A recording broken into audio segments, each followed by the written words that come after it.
నమస్తే, this is audio. Welcome to our channel. ఈ రోజు మనతో పాటు సోషల్ యాక్టివిస్ట్ కృష్ణకుమారి గారు ఉన్నారు. వారితో మాట్లాడదాం. నమస్తే మ్యామ్. మ్యామ్, మీ ఫైట్ మీరు చేస్తూ ఉన్నారు, మీ వాదన మీరు వినిపిస్తూ ఉన్నారు యాజ్ ఎ ఫెమినిస్ట్ గా. సో ఆడవాళ్ళకి హక్కులు, డ్రెస్ సెన్స్ ఇంతే ఉండాలి, ఇలా ఉండాలి, వాళ్ళ ఇష్టం, అది ఎంత సైజ్ అయినా తగ్గొచ్చు అంటున్నారు. అది వాళ్ళ ఇష్టము, చూసే కళ్ళకి తప్పు అని అంటూ ఉన్నారు. బట్ చాలా మంది పేరెంట్స్ ఏంటంటే ఇప్పుడు దీనికి మొట్టమొదటిగా ఆర్జ్యం పోసింది పక్కకి వెళ్ళిపోతే ఇంకా దాన్ని రగిలిస్తూ ఇంకా కొంచెం నెయ్యినో లేకపోతే ఇంకో దాన్నో పోస్తూ అది మంట అలా రగులుతూనే ఉంది, అది ఎక్కడ గ్యాప్ కనిపించట్లేదు. సో దీనిలోనే ఏంటంటే చాలా మంది పేరెంట్స్ నుంచి వినిపిస్తున్నది అండ్ కొంతమంది సైకియాట్రిస్టుల నుంచి కూడా వినిపిస్తున్నది. పిల్లల సైకాలజీ మీద ఇది ఎక్కువ ఎఫెక్ట్ చూపిస్తుంది. మనం ఏదైతే పిల్లలు చూస్తారో నేక్డ్ గా హాఫ్ బాడీ కానివ్వండి, ఇంకేదైనా కూడా. సో ఈవెన్ 8 years నుంచి కూడా ఇప్పుడు మెచ్యూరిటీ లెవెల్స్ చాలా ఫాస్ట్ గా ఉంటున్నాయి, బాడీ ఫాస్ట్ గ్రో అవుతుంది. 8 years 9 years కి గర్ల్స్ కూడా మెచ్యూర్ అయిపోతూ ఉన్నారు. అబ్బాయిలు కూడా 8 ఏళ్ళు 9 ఏళ్ళకే అమ్మాయిల్ని పట్టుకుంటే ఏ ఫీల్ వస్తుంది అన్న ఫీల్స్ లో కొంతమంది పిల్లలు కూడా అట్లా బిహేవ్ చేస్తూ ఉన్నారు. సో దీన్ని మీరు ఎట్లాగా ఆ, దీనికి ఏం చెప్తారో చెప్పండి. చాలా మంది పేరెంట్స్ అయితే మాత్రము ఇంచుమించు చాలా మంది మెజారిటీ పేరెంట్స్ మా పిల్లలకి దీనివల్ల ఇబ్బంది కలుగుతుంది, మా ఫోన్ లో ఫేస్బుక్ ఆన్ అయి ఉంటుంది, మేమేదో చూసుకుంటాము, పిల్లలు ఆడుకుంటారని గోల్ చేస్తే ఫోన్ ఇస్తాము, ఆ టైంలో ఏదైనా ఓపెన్ గా ఉంటే వాళ్ళు అదేంటని తరిచి చూస్తున్నారు, అక్కడ వాళ్ళు ఆగుతున్నారు అని. సో దీనికి ఏమంటారు అంటే మన సొసైటీ కోసం ఆలోచించాలి కాబట్టి కొంత ఖచ్చితంగా ఏదైనా లిమిట్ ఉందా అని. ఒకటి నేను క్లియర్ చేయదలుచుకున్నాను. పొట్టి బట్టలు వేసుకుంటాం ఫెమినిజం అని కానీ, ఎంత చిన్న బట్టలు వేసుకుంటే అది ఫెమినిజం అని కానీ నేను ఈరోజు మాట్లాడను. అసలు చాలా మందికి అసలు ఫెమినిజం అంటే ఏంటో తెలియదు. అసలు ఫెమినిస్టుని ఈరోజు ఎగతాళి చేయటానికో తిట్టడానికో వాడుతున్నారు తప్పితే నిజమైన అర్థంలో ఎవ్వరూ ఫెమినిస్ట్ అనే మాట వాడట్లేదు. మీరు చెప్పండి మేడం, దానికి నిర్వచనం ఇచ్చి చెప్పండి. అసలు ఫెమినిజం అంటే స్త్రీవాదం. స్త్రీ తరఫు నుంచి స్త్రీ తనకేం కావాలి, తను ఏం కోరుకుంటుంది, తను ఏం అవ్వాలనుకుంటుంది, తనకి ఏమి హక్కులు ఉన్నాయి ఈ సమాజంలో, ఈ హక్కుల్ని ఎవరు కాలు రాస్తున్నారు, వాళ్ళ నుంచి ఈ హక్కుల్ని కాపాడుకోవటం ఎట్లా, తను ఒక వ్యక్తిగా నిలబడటం ఎట్లా, తను ఒక ఆత్మస్థైర్యం ఉన్న మహిళగా ఉండటం ఎట్లా, అలాగే నేనేదో ఎవరికో వెనక గుడ్డిగా నడవటం కాకుండా నేను ఒక వ్యక్తిని, ఒక మనిషిని అని చెప్పేదే ఫెమినిజం. అంటే దీంట్లో తనకి జీవించే హక్కు ఉంది, అలాగే చదువుకునే హక్కు ఉంది, అలాగే ఉద్యోగం చేసే హక్కు ఉంది, అలాగే తనకి ఇష్టమైన వాళ్ళని పెళ్లి చేసుకునే హక్కు ఉంది, ఇష్టమైన వయసులో పెళ్లి చేసుకునే హక్కు ఉంది, అలాగే పెళ్లి తరువాత తన జీవితం ఎలా ఉండాలి అని నిర్ణయించుకునే హక్కు ఉంది, పిల్లల్ని కనాలా వద్దా అనే హక్కు ఉంది, అలాగే తను ఒకవేళ భర్తతో ఏమైనా ఇబ్బందులు వస్తే భర్తతో విడాకులు తీసుకునే హక్కు ఉంది, అలాగే విడాకులు తీసుకున్న తర్వాత పెళ్లి చేసుకునే హక్కు ఉంది, అలాగే తండ్రి వారసత్వం నుంచి హక్కులు పొందే, ఆస్తిలో హక్కు పొందే హక్కు ఉంది. ఇట్లా ఇన్ని రకాల హక్కులు ఉన్నాయి. అలాగే ఇంట్లో ఏదైనా డొమెస్టిక్ వైలెన్స్ జరిగితే దాన్ని చట్టం దృష్టికి తీసుకెళ్లే హక్కు ఉంది.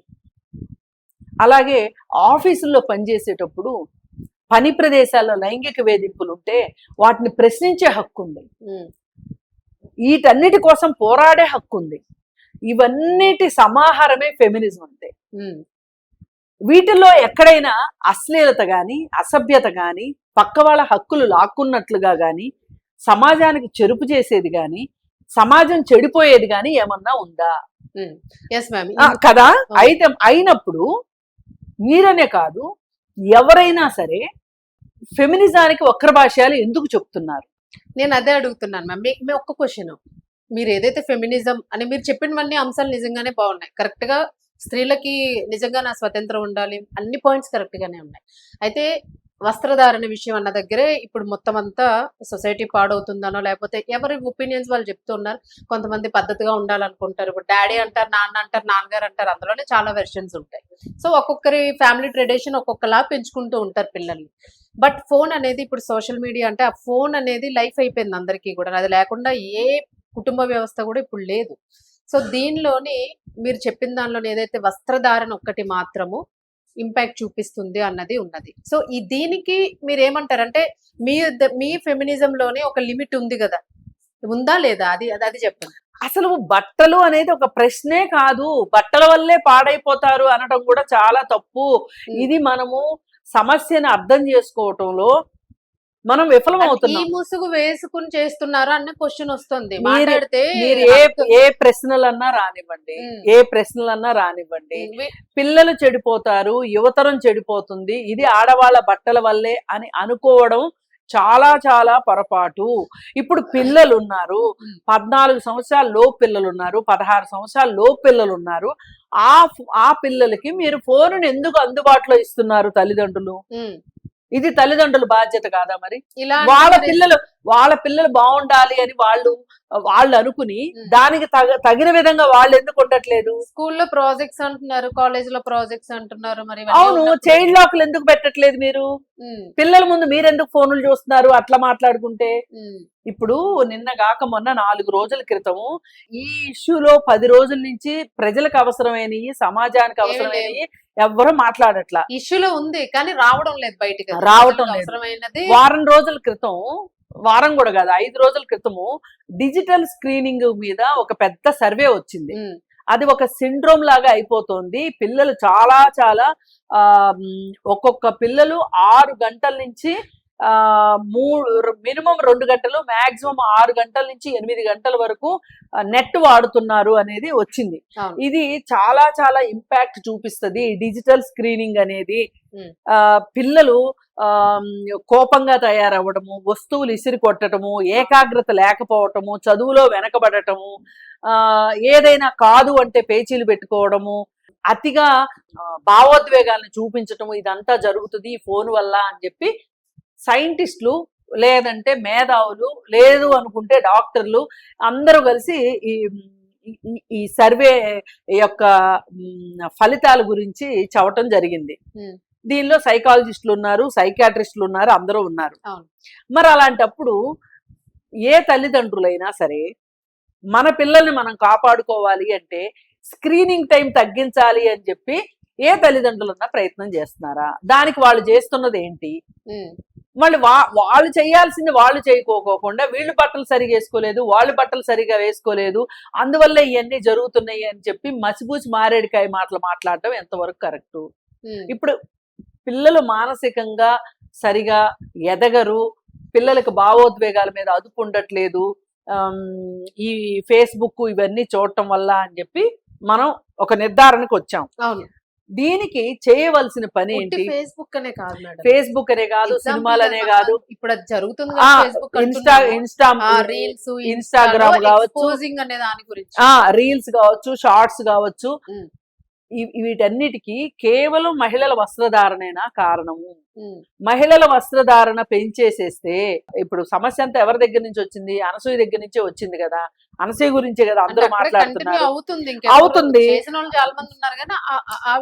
ఆవిడ దగ్గర ఆగుతుంది కదా, ఆవిడ దగ్గర యాంకర్ అయిపోయింది. ఇష్యూ లంగర్ పడింది ఆవిడ దగ్గర. అయితే నేనేమంటున్నానంటే, ఒక్క అనసూయన ఇలా చేస్తోంది, నేను అనసూయను సమర్థించట్లా, ఫస్టే చెప్తున్నా. నేను బట్టలు చిన్నగా వేసుకోవాల్సిందే, చిన్నగా వేసుకోవటమే హక్కు అనే దాని విషయంలో నాకున్న అవగాహన నాకుంది. ఇప్పుడు వృత్తికి తగ్గట్టు బట్టలు వేసుకుంటారు, ఎవరు చేసే పనిని బట్టి వాళ్ళు బట్టలు వేసుకుంటారు. ఇప్పుడు డాక్టర్స్ బట్టలు వేసుకుంటారు, టీచర్లు పిల్లల ముందుకు వస్తున్నాం కాబట్టి మనం ఎలా ఉండాలి అనేది వాళ్ళకి తెలుస్తుంది. ఏ టీచరు ఇప్పుడు మొన్న ఎవరో వేపకాయంత వెర్రున్న మనిషి ఒకతను ఒక టీచర్ బికినీ వేసుకుని క్లాస్ రూమ్కి వెళ్తే ఎట్లా అని అడుగుతున్నాడు. ఎవరు వేసుకోరు అట్లా. గుడికి వేసుకెళ్తే ఎట్లా బికినీ అంటే వీళ్ళ స్థాయి బికినీల దగ్గర ఆగిపోయింది, వీళ్ళ మైండ్ ఇంకా అంతకంటే ముందుకు వెళ్ళట్లా. సరే, అది వాళ్ళదొక ఇబ్బంది అనుకోండి. అయితే అందుకని చెప్పి అవసరాన్ని బట్టి బట్టలు వేసుకుంటారు. ఒక ఎంటర్టైన్మెంట్ దీంట్లో ఉన్న వాళ్ళు కొంచెం చిన్న బట్టలు వేసుకుంటారు. లేదు, బార్ టెండర్స్ ఉన్నారు, వాళ్ళు ఆ ప్రదేశానికి తగ్గట్లు వేసుకుంటారు.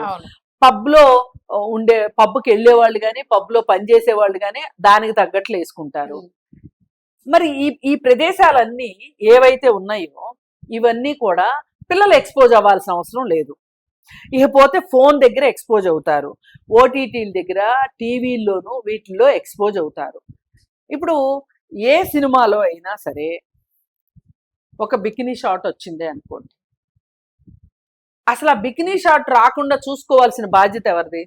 ఎవరితో చెప్పండి మేడం, మీరే ఇవ్వండి క్లారిటీ, మీకే ఎక్కువ అనుభవం ఉంది దీని మీద. సినిమా వాళ్ళది. ఇది ఒక పాయింట్. సినిమా వాళ్ళది. ఇప్పుడు ఫోన్ లో వస్తున్నాయి అనుకోండి, వాటిని ఎక్కడ ఫోన్ ని పిల్లలకి ఫోన్లు ఎందుకు అంటే అందులో కంట్రోల్ చేయడానికి చెయ్యాల్సిందే, ఫోన్ లో చెయ్యాల్సిందే. తల్లిదండ్రులు చూడమాకండి, మీరు చూడమాకండి, మిమ్మల్ని ఎవరు చూడమన్నారు? మీ పిల్లలు కావాలంటే ఆ మాత్రం త్యాగం చేయరా మీరు? అంటే యాప్ కి కంట్రోలింగ్ అవసరం లేదంటారా? అడల్ట్ కంటెంట్ కింద దానికి అవసరం లేదు అంటారా? నేనేమంటున్నా, అది తర్వాత విషయం. ఇక్కడ పిల్లలు ఒక్కటే కాదు మేడం, లేదా 17 ఇయర్స్ కాలేజ్ అమ్మాయిలు ఉన్నారు అనుకోండి మ్యామ్, ఎవరైనా సరే, ఆ. ఎవరైనా సరే ఆ. వాళ్ళు వ్యక్తిగతంగా వాళ్ళు నిర్ణయించుకునే లోపు ఉమ్. వేరే వాళ్ళు చూస్తుంటే వాళ్ళు చూస్తున్నారు అనేది ఒక టాపిక్. ఉమ్. వాళ్ళు నిర్ణయించుకునే వయసు, వాళ్ళ చేతికి ఫోన్ వచ్చే వయసు వచ్చిన తర్వాత వాళ్ళు ఏమి నిర్ణయించుకుంటారనేది ఒక వయసు ఒకటి. అసలు ఇప్పుడు వ్యాపారము అనేది జరిగేటప్పుడు ఈ వ్యాపారం వల్ల ఎవరు నష్టపోతున్నారు, ఎవరు లాభపడుతున్నారు అనేది ఒక వ్యాపారస్తుడు చూడడు. ఈ వ్యాపారస్తుడిని కంట్రోల్ చేయాల్సింది ఎవరు? ప్రభుత్వాలు. ఇప్పుడు నేనున్నాను, అదే ఇప్పుడు పాయింట్ కి వచ్చారు. అదే నేను నాకు ఏ విధమైన ఎవరిపైన ఆంక్షలు పెట్టేది కానీ ఎవరిపైన చర్యలు తీసుకునే అధికారం నాకు లేదు. నేను ఊరికే ఏదన్నా ఉంటే మంచి చెడు కాలక్షేపం కబుర్లు చెప్పగలను కానీ అంతకు మించి నేనేమీ చేయలేను. కానీ ఇవన్నీ చెయ్యాల్సింది ఎవరు? ప్రభుత్వాలు చెయ్యాలి, తల్లిదండ్రులు చెయ్యాలి. నేనేమంటానంటే, ఇప్పుడు మనం ఒక అనసూయ గురించి మాట్లాడితే ఇంకొక ఆమె వస్తుంది, ఇంకొక ఆమె వస్తుంది. అసలు వాళ్ళని పక్కన పెట్టేయండి మేడం, నాకు కావాల్సిన ఆన్సర్ ఏంటంటే